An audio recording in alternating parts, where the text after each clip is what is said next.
Hello everybody and welcome to a quick beginner's guide on using KNIME. Today we're going to be importing and filtering some data.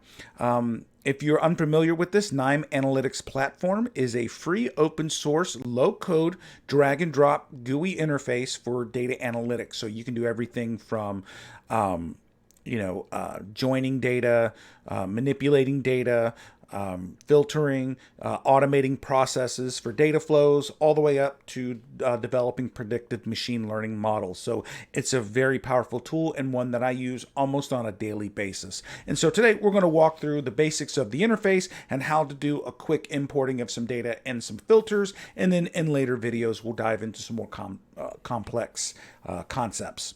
So once you've downloaded the tool and you've installed it on your device, this will be the screen that you're looking for. You'll probably have a nice little welcome screen right here, but what you'll need to know is the different elements of the UI. So this is the Nime Explorer. This is where you can save and recall workflows that you build. You have the local, which is your local hard drive, and then you can have a number of servers. Maybe you're using KNIME at an organizational level, and they have a server that stores centralized workflows. And if that's the case, that will show up here. We also have Workflow Coach, which is an AI-driven coach that as you're building your workflows, you'll see this start to get populated with some of the most common nodes that will come after the ones that you're using. So based off of how you're building your workflow, it'll sit there and say 75% of the people would use this node next. I don't use this very often, but it's good to kind of look over and get some ideas on what could possibly be done next. This bottom portion over here is the node repository. This is where you will get all your nodes. So a node is going to be an action. So I like to view KNIME as programming a robot to do what you probably would do in Excel. So you would open up a file, you might filter the data, you might run some COUNTIF formulas or some VLOOKUPs, you may do some pivots or whatever. This is where you will get each one of those actions. So we're going to have a file reader that's going to read the information. We're going to filter some columns and we're going to filter some rows. And so you will see those nodes here. There's an extensive list of these and it's quite powerful tool. Down here is the outline. So as you build your workflow, today we're going to build a very simple one. However, you may end up having, I have some workflows that look like giant spider webs, and so this makes it easier to navigate to specific portions of it. And then down here is going to be your console. This is going to be where as you run your workflow, it'll kind of give you the status updates of and any errors or potential issues that you would run into.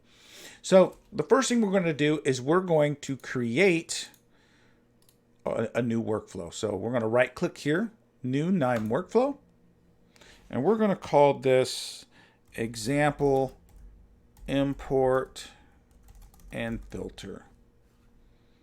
Okay. And now you can tell that the canvas is now ready to go. We have the name up here. You can have multiple canvases going across the top here. And so the first thing we want to do is we want to import. So one of the ways to import is with a read tool. So as you can see here, you have Excel, you have file reader, CSV. File reader is pretty open-ended to where it'll just grab whatever file. However, if you know the type of file, I think it's better to use the specific type reader because you can get into much more granular details on it as well. Later on, we'll talk about how we can connect to some databases and even some APIs and pull into here. So what's nice is if you want to grab from an API data source off the web, then you can do it that way. You don't have to manually collect it and throw it into an Excel. So we're going to pull an Excel reader. As you can see, it's just drag and drop. And as you can see here, we have our reader. There's a little caution sign here. It's letting you know that this is not properly configured to do any work. And then underneath it, what you'll see is there's a red, yellow, and a green, kind of like a traffic light. Red means that this node has not executed. and is not ready for executing. Yellow means that it is ready for executing, but it has not been executed, and then green is executed. And that's important because as you build your workflows, what will happen is the data will be stored, will be processed and stored in each node. So it's important to know where you're running into an error or where you're running into issues. You can also double click this piece down here and name it import Excel. So as you run complex, you can see, what it's easier to tell what you have and what you're doing. Now, you can either right click and configure, or you can double click to open up the configuration.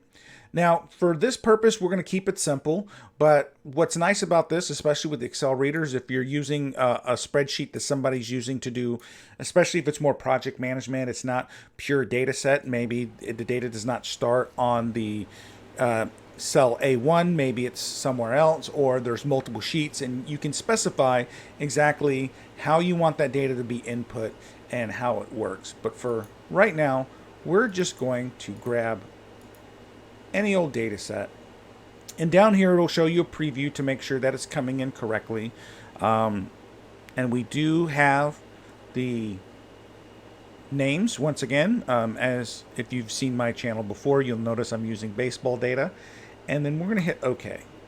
So now we're going to run, and now we're green. That means the data. Now you go down here, any node that you have, you can right click and go down to the very last selection to get a preview of the data. So here's our data.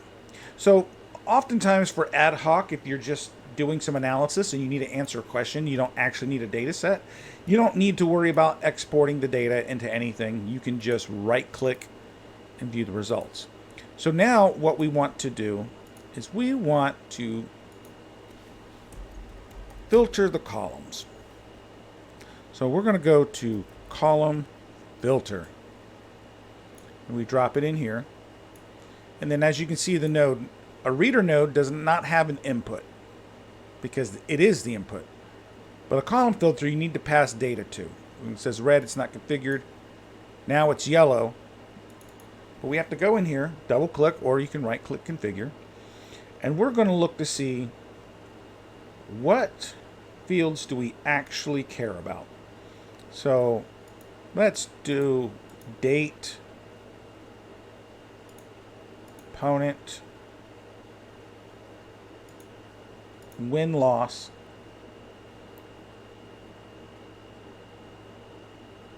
let's do that and see what that looks like. So we're going to execute, and now that it's green, we'll go down to the very bottom selection, see what the results. So we have the date, we have the opposition. All right, now what we're going to do is we're now going to filter to only show wins. So we're going to do a row filter, drag it across. You see, we're not configured yet. And so here, we're going to do the win-loss column, and we want W. Now, when you set this up, you can include, so this, we're setting it up, include rows by attribute value. So that means we want to keep everything that has W in the win-loss column. If you wanted to exclude it, so if you notice in the data set, when we were looking at it, wins were always a W, but losses sometimes were either an L or it'd be an L dash something. So if you wanted to collect the losses, in this case, it would be easier to do that. We don't want case sensitive match. You can do wild cards. So if you want, star, you can use star. So if you wanted to find anything that says a certain thing, you can do that as well. And then include rows by numbers if you wanted to do it based off a position, or if you had the row ID. But for this one, we're just going to keep it simple. We're going to execute, and then we're going to look at our results. So now these are only the wins. All right. Now, so we're gonna wind it down here, and now I'm going to do the opposite, and we're going to export this. Okay, we're gonna data, and we're going to right up here, 2021 Tampa Bay Rays wins. We're going to save that file there. And now when we export it, this will be exported to an Excel file that you can open. And so if you envision how this would work, if you have a process, let's say you're doing a monthly or a weekly or even daily report where you have to take data and you're getting a data extract and you need to produce some kind of intelligence for there, you can program this, and then every time you run this, you would just swap out the file that you would want to a different file and then run the process over again. And it's extremely efficient, it's extremely fast, and it makes life much easier. So I hope that you found this useful. We will be doing much more in-depth views and workshops on KNIME and how you can build some really complex models. But for right now, this is just to give you a sense of what you can do and to start playing around with importing some data and manipulating it. So stay tuned for some more in-depth videos. So thank you very much, and don't forget to hit like and subscribe.